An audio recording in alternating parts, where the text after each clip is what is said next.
Salut à vous, j'espère que vous allez bien. Bienvenue à vous dans ce nouveau tutoriel, le numéro 15. Dernièrement au tutoriel numéro 14, on a fait un projet en algorithme puis en langage C qui consistait à calculer la moyenne des notes d'un élève. Si vous ne l'avez pas encore vu, je vous laisse bien sûr le lien en description. Aujourd'hui, on va faire un petit projet qui calcule le PGCD de deux nombres entrés par un utilisateur. Pour ce faire, on va utiliser une fonction récursive chargée par une extension JavaScript dans l'algorithme de AlgoBox, écrit comme fonction locale en langage C dans CodeBlocks. En programmation, la récursivité est un type de boucle applicable aux fonctions pour les rendre récursives. Et une fonction récursive est celle qui s'appelle elle-même. Sans plus tarder, on va commencer par l'algorithme dans AlgoBox. Et on va éditer notre fonction récursive dans un fichier en JavaScript. On y va. Nous sommes actuellement dans AlgoBox. Pour donc commencer à éditer notre fonction, on vient dans l'onglet extension à ce niveau. On passe sur écrire ou modifier une extension. C'est ici là maintenant on va écrire notre fonction à JavaScript. Notre fonction va se nommer PGCD. Donc fonction PGCD. La fonction aura comme paramètres A et B. A et B qui sont les deux nombres dont on veut faire le PGCD. A et B dont je ferme. Je vous donne les codes. Ici là maintenant je vais utiliser une structure conditionnelle C. Donc je mets if. C'est un peu comme un langage C. If modulo B égale à 0. Lorsqu'on veut calculer le PGCD, si A modulo B égale à 0, alors on retourne B. Si B est bien sûr inférieur à A et que A modulo B égale à 0, forcément c'est B qui est le PGCD. Maintenant, je mets donc sinon, au cas où A est inférieur à B, ou bien A modulo B est différent de 0, on va donc retourner ici là, PGCD de B et A modulo B. À ce niveau, on a fait la récursivité, parce que dans la fonction PGCD, on a encore utilisé la fonction PGCD. Dans la fonction PGCD, c'est appelée elle-même, doit s'utiliser elle-même à l'intérieur. On dit donc que la fonction PGCD est une fonction récursive. À ce niveau, j'ai donc fini d'éditer ma fonction, mon fichier JavaScript. J'enregistre dans mon fichier JavaScript. Je pars dans mon répertoire habituel. Mon répertoire habituel ici, là, c'est le fichier tuto. Et tous mes fichiers doivent être dans un même répertoire pour que la fonction puisse marcher dans l'algorithme. Le fichier de la fonction doit être dans le même répertoire que le fichier de l'algorithme de AlgoBox. Je nomme dans mon fichier, je peux nommer ici là PGCD de deux nombres. Je nomme comme ça PGCD de deux nombres. Voilà, j'enregistre. Voilà, l'extension ici c'est .js pour les fichiers JavaScript. Donc j'enregistre. J'ai donc ici fini d'éditer ma fonction, d'éditer mon fichier JavaScript. Ce qui me reste à faire, je peux venir ici là. Je viens donc charger ça dans mon algorithme que je vais utiliser. Je mets ici là, je viens sur extension, je mets charger une extension. Je vais pas donc chercher mon fichier que je viens d'éditer. Le fichier se nomme PGCD de deux nombres. Je le choisis, je l'ouvre. Et ça apparaît à ce niveau, sur l'extension utilisée. Ce qui me reste maintenant à faire, c'est écrire l'algorithme. Ici là, je vais utiliser deux variables. Une variable N1 qui serait du type nombre. Une variable N2 qui serait également du type nombre. Bon, je vais aussi utiliser une autre variable qui serait résulte pour donner le résultat du PGCD, qui serait également du type nombre.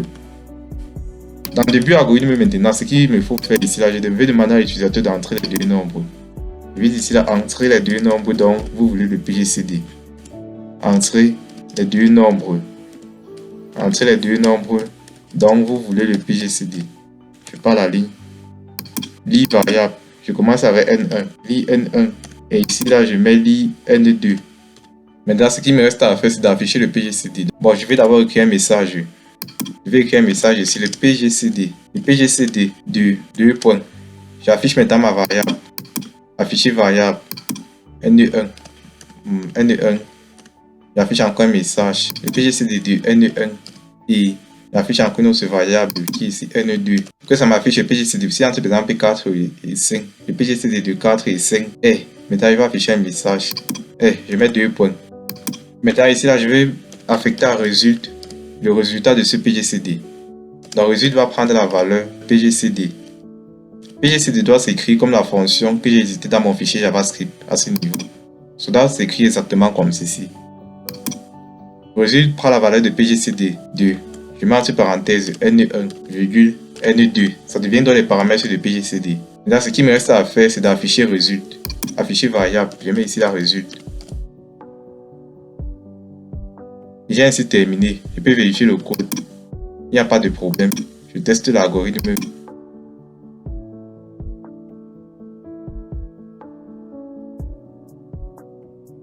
Je lance l'algorithme. Entrez les deux nombres dont vous voulez le PGCD. Je peux par exemple entrer 60 et 10. Par exemple, j'entre 60 et j'entre 10. Le PGCD de 60 et 10 est 10. Effectivement, je peux encore régler cet affichage là. Et puis donc pour cela, il me faut séparer ici. Voilà. Teste encore l'algorithme. Et lance. Je vais cette fois-ci entrer 100 et 90. C'est que le PGCD de 100 et 90 c'est 10.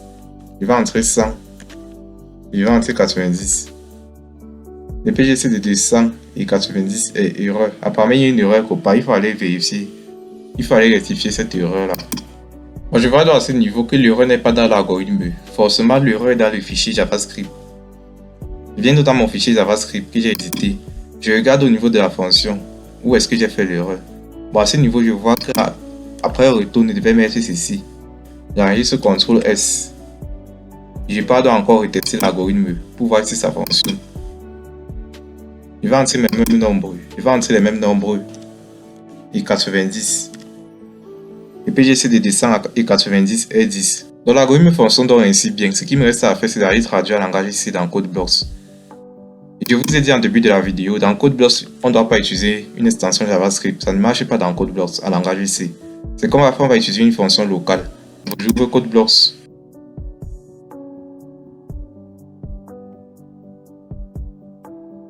Bon, je peux créer un nouveau projet.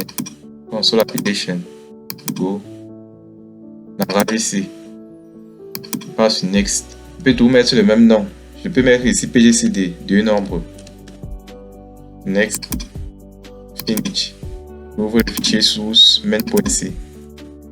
Voilà, je vais traduire ici ligne par ligne. Mais dans CodeBlocks, ce que je vais faire, je vais écrire une fonction locale. Une fonction locale ici, là, c'est une fonction qui peut s'appeler à tout moment dans un programme principal. En langage C, ici, le programme principal, c'est dans la fonction main. C'est ici où on écrit le programme principal. Mais à l'extérieur, maintenant, on peut déclarer notre fonction. On peut éditer certaines fonctions qu'on pourra utiliser ensuite dans la fonction principale.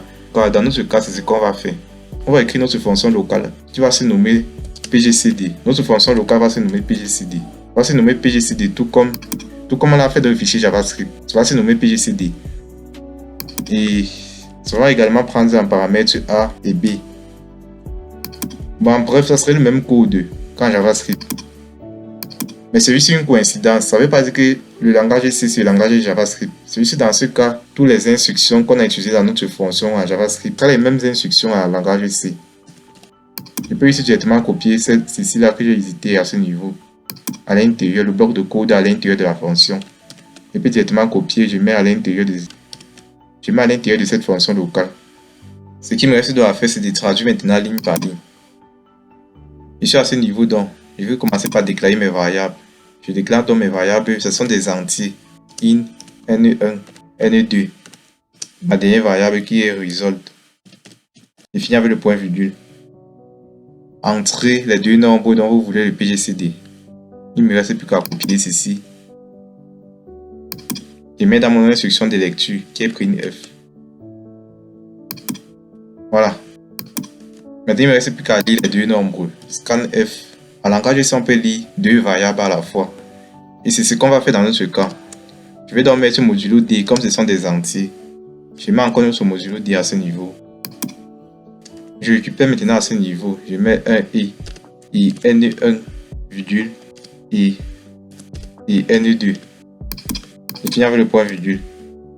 Mais ça à ce niveau maintenant. Le PGCD de N1 et N2 est. Ici, en langage C, c'est plus simple. Je peux faire comme d'habitude mon écriture formatée. Donc, printf, le PGCD 2. Je fais l'écriture formatée de modulo D. Et modulo D est 2 points modulo D. À ce niveau, je récupère mes variables. Ici, N1, N2 et enfin, result. Mais ici, là, je dois donc affecter en result la variable C. La valeur du PGCD de N1 et N2 avant de l'afficher à ce niveau. Donc, result serait égal. Et je fais d'abord l'instruction result, prend la valeur PGCD de N1 et N2. En langage C, c'est simple, c'est result égal à PGCD comme paramètre N1, N2. Je finis avec le point virgule. J'ai ainsi terminé mon programme C. Vous voyez qu'en langage C, c'était beaucoup plus simple. Surtout quand on a utilisé une fonction locale. On n'a pas eu besoin d'utiliser une extension JavaScript pour charger. Ici, on utilise une fonction locale. Et même dans AlgoBox, on pourrait utiliser une fonction locale. Mais c'était beaucoup plus coûteux. C'était tout mieux d'utiliser une fonction en JavaScript pour pouvoir appeler dans l'algorithme. On va tester l'algorithme. On teste, on vient ici là. On vient d'abord tester s'il y a des erreurs ou pas. On vient sur Build. Il y a une erreur à ce niveau. Il faut qu'on vérifie d'où vient l'erreur. Donc, on peut agrandir. Comme on a fini de traduire, on peut agrandir. Voilà. Apparemment, il y a une erreur à ce niveau. Et effectivement, à ce niveau, on a mis print. C'est print F. Voilà, on reteste. Voilà, il n'y a plus de problème. On lance dans la simulation sur Run. Voilà, il va entrer les mêmes nombres. Il va entrer 100 et 90. Le PGC de dessin est 90 et 10. Donc le programme à langage C a ainsi fonctionné. Bon, c'était donc tout pour ce projet. Ce projet qui consiste à calculer le PGC de deux nombres entrés par un utilisateur. Dans AlgoBox, ici, on a utilisé une extension JavaScript pour éditer notre fonction récursive. Et dans CodeBlocks, on a utilisé une fonction locale. On édité notre fonction récursive comme fonction locale dans CodeBlocks, étant donné qu'on ne peut pas utiliser une extension JavaScript dans CodeBlocks en langage C. On a utilisé donc une fonction locale et ici on a utilisé la récursivité, on a utilisé une fonction récursive. Si vous avez donc aimé le projet ou avez appris des choses, n'hésitez pas à mettre la chaîne pouce bleu, ça fait plaisir, ça aide beaucoup. Et abonnez-vous à ma chaîne si ce n'est pas encore fait, afin qu'on continue très bientôt dans un autre projet. Et n'oubliez pas d'aller regarder mon ancien projet sur le calcul des moyennes, le tutoriel numéro 14 dont je vous ai parlé en début de cette vidéo. Je vous laisse bien sûr le lien en description. Et partagez ce tutoriel autant que possible pour permettre aussi aux autres de découvrir ce que c'est qu'une fonction récursive, comment coder une fonction récursive et l'utiliser dans un algorithme, que ce soit dans AlgoBox ou dans un programme à langage C dans CodeBlocks. Donc merci à vous d'avoir suivi ce tutoriel jusqu'à la fin. Et je vous dis donc à très bientôt à vous. C'était Freddy. À plus.